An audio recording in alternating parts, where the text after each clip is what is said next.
Poso maoni wiak, waiwanan kitana ni mua e yoski piataya posnotaman e yum MITW Podcast. A yos piataya posnapi notaman e ne hisikimaka e yoso Menominee hakihi.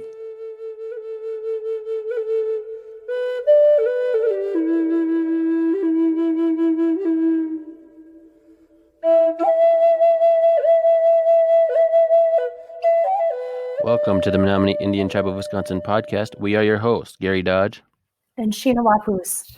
On this episode, we are joined by guest Wendell Waukau, the Menominee Indian School District Superintendent, and he's going to be talking to us today about MISD's reopening plans. So just as a quick reminder, we do request that you send in your COVID-19 related questions to us at podcast@mitw.org. So Wendell, can you give us a brief overview of what MISD has planned for reopening? I sure can. And thank you, Sheena and Gary, for allowing me to be on this podcast to share information about our reopening plan. As everyone knows, due to the pandemic, all schools in the state of Wisconsin had to come up with a plan to reopen their schools safely. So we started working on that plan back in May, spent a lot of time working on it in June and getting it board approved, talking to the ICC, especially Dr. Schlegel, really around opening up our schools as safe as we can. And so what we're looking at doing is starting out school with a soft startup. And a soft startup from September 1st through the 18th is to make sure that we get all our registrations complete. To date, this morning I was informed, we're over 50% fully registered with kids. 200 kids have registered for a 100% virtual, which to me is a great opportunity. So what we will be doing in those first couple weeks is making sure that the parents and the students have their technology, they have their passwords, they know how to use Google Classroom, they know how to log on. We'll make sure that if there's any meetings that have to happen between parents and the school, that parents are allowed to schedule those meetings. And especially with new students or students who are transitioning from a building like fifth graders going to sixth grade, they're in a new building. Eighth graders going to ninth grade, they actually need to be in the building. And so we're going to allow for that for 3 weeks. That gives us time to get those things in place. The other thing it does is it gives our teachers extra time to get ready because they'll be teaching not just in person, but also through Google Classroom. But more importantly, we want the teachers to be able to connect with their students and their families before September 21st. What we're anticipating then is on September 21st is when we do the actual in-person learning. And the way we toss different ideas of how to do it, and we decided to do it by neighborhood cohort, which what we're intending on doing is because the Kashina area has the majority of kids, that Monday and Tuesday, all of the kids in the Kashina area will be in school at all our sites. The rest of the kids, South Branch, West Branch, Middle Village, Neopet, Zor, Menominee kids who live in Shawano who attend here, they would be off-site. So Monday and Tuesday, it's Kashina. Wednesday, there are no kids in the district. It is mass cleaning. We shut the place down and we have to disinfect the entire place. Then Thursday and Friday, all the other kids come in person, and then the Kashina kids are virtual. So it's kind of like a 2 on and 3 off. And again, we think that gives us the opportunity to have, to do the best we can with social distancing, safety. And, our numbers are, basically our buildings are kind of like half capacity, which, is the best that we can do. Again, as we go through this is new territory for everyone, teachers, parents, students. And so now we feel because teachers have been trained, we have a plan, we have resources, we're better able to do it. Whereas back in March, when schools were shut down, we weren't ready for it. One of the big areas is Wi-Fi. Many of our families don't have Wi-Fi, so what we were able to do over the summer is now we have Wi-Fi right on our buses. So we take our buses right out to the community and we have Wi-Fi, and parents are able to use that and draw a signal. We also have Wi-Fi hotspots, which we can take into the community, and like say we could go to the Boys and Girls Club. We can go to the to Zora and use the fire department. We can use the South Branch Community Center. So there are ways that we can deliver that. And again, it's going to look a little different though. Particularly looking at the high school and the middle school, kids are older.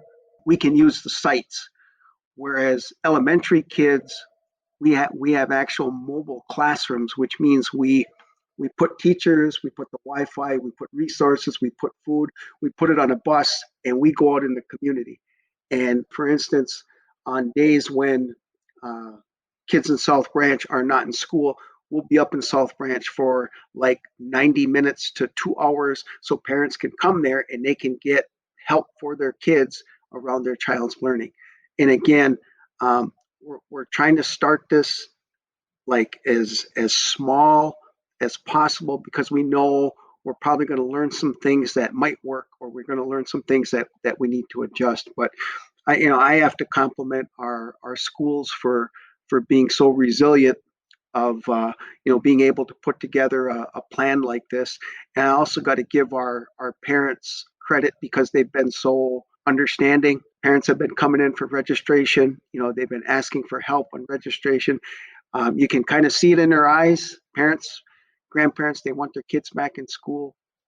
Teachers, they were in service all week. We missed that. They missed the kids. We're ready to start school.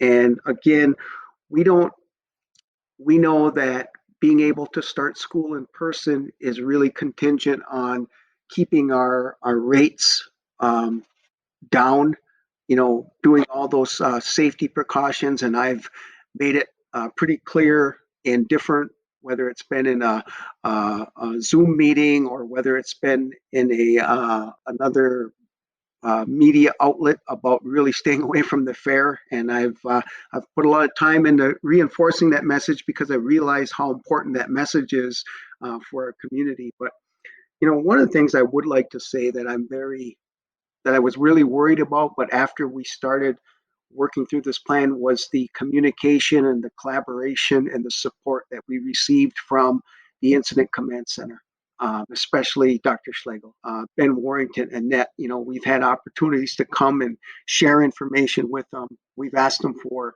supports that we've needed, and we're so lucky that we had that, because I think if we didn't, we'd really be, I think we'd be pretty worried about how are we going to pull this off. But our plan is to do this for the first semester, because we want to give teachers, parents, students some predictability that this is our plan for the first semester. We'll reevaluate it at the quarter, meaning we can make some adjustments if we need to, and then make the big decision in January for second semester. Will we continue? Will we be coming back in person?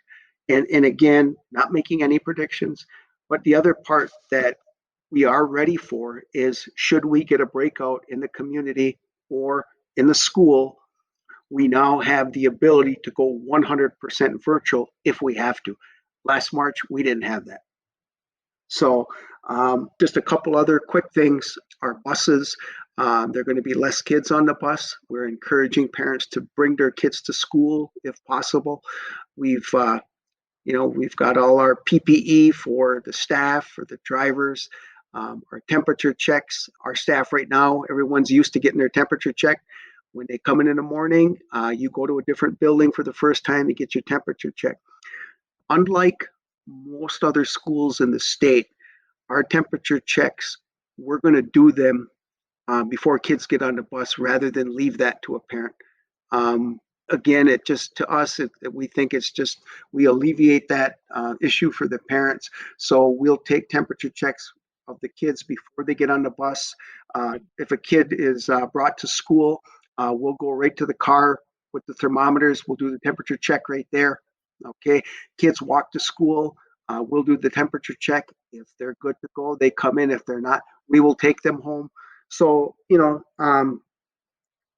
I would say a lot of work has been done, but I think at this point we're ready to go. We made the decision this week, which was one that we didn't want to make, but we had to, and that was around football and volleyball at the high school because of them, their high contact sports, and just given the unknowns that we just felt right now that it's best to postpone it, move it to the spring. Allow cross country, which is a much more non-contact sport and allows for more of the social distancing. But boy, it's just I feel for our kids because I know it's been hard on them. So I hope that was kind of an overview. I'm sure that I can cover more questions or more answers to questions, but at least I wanted to give you a brief overview of the work that's been done here at MISD. Are masks being required in school? Yes, masks are being required by students and staff. We certainly know that the transmission rate for kids 10 and older is much higher, but yet we want our 4K, our kindergarten, our first grade, they'll wear the mask. But what we also know is kids at that age, they'll take the masks off, they'll play with their mask. And so it's kind of like a teaching tool. But yes, we are requiring everyone to have masks. Okay, is there any plans in place if students test positive for COVID? Yeah, we had to actually develop, it's kind of like an infection and mitigation control plan should somebody test positive. So we actually have isolation rooms. We have the actual PPE. If a student would have to be transported home, we know who has to be isolated. Lo and behold, if it would come down to a decision where we needed to shut down a grade or maybe a classroom, who knows, we might have to shut down an entire school. Let's hope we don't have to do that. But if it comes down to that, it's almost like a chart of how we respond. Should a kid have test positive or should a staff member test positive? So with the students working virtually at least part of the time, is there any plans in place to help parents with childcare? Because I know that's an issue. And it's also an issue for some of our staff who are parents themselves. Right. And so what we're attempting to do, and that's probably why we wanted to go out and do the mobile classrooms, being in the community, we're also working with the Boys and Girls Club with Ron Korn and his staff, that maybe we can have these sites where kids can come.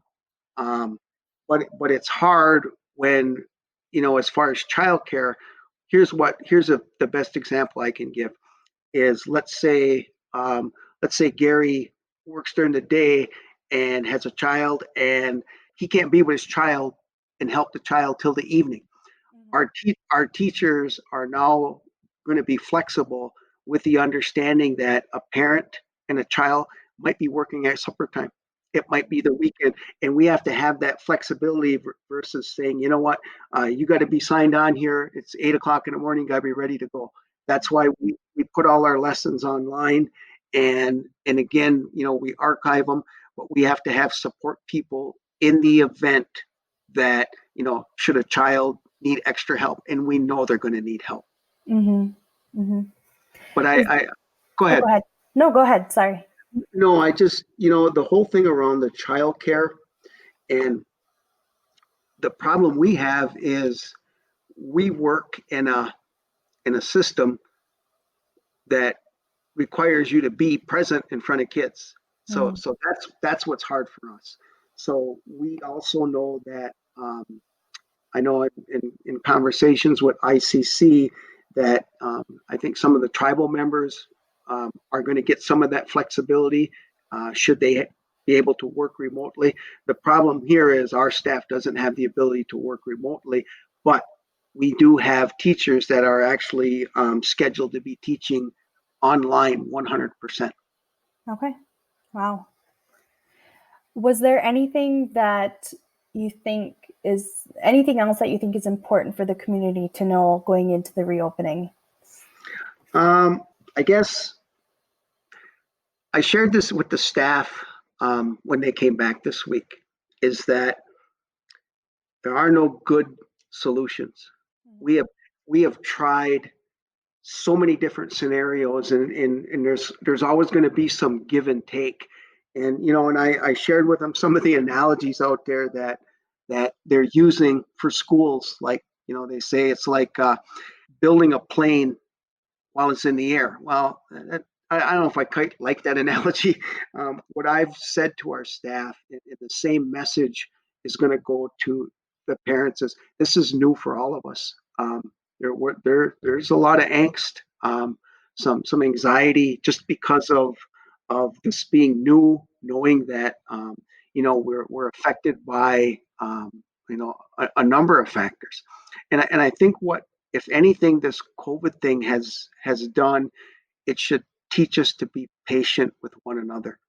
And I know we need to be extra patient with our families, and especially it was great to see grandparents coming in this week registering their kids, and I can't even think of that extra stress that grandparents have in raising their grandchildren. But what we've assured them is that we have support people, and we're going to have people that not only they can call, but we'll also have people that will actually be out in the community checking up on them. Mm-hmm. Great.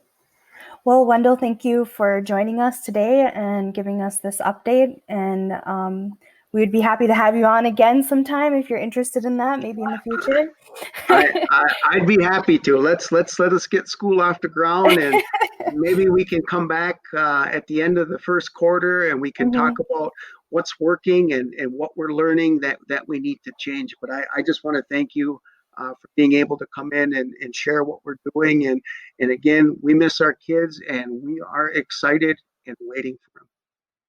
Now, Waiwanan for listening to the Menominee Indian Tribe of Wisconsin podcast. You can find us on Apple Podcasts, Spotify, and Stitcher. You can also listen to the podcast on menominee-nsn.gov under the Community tab.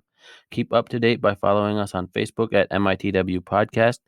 We do weekly updates with Vaughn and welcome any community questions you have regarding COVID-19. Please send them in to us via email at podcast@mitw.org.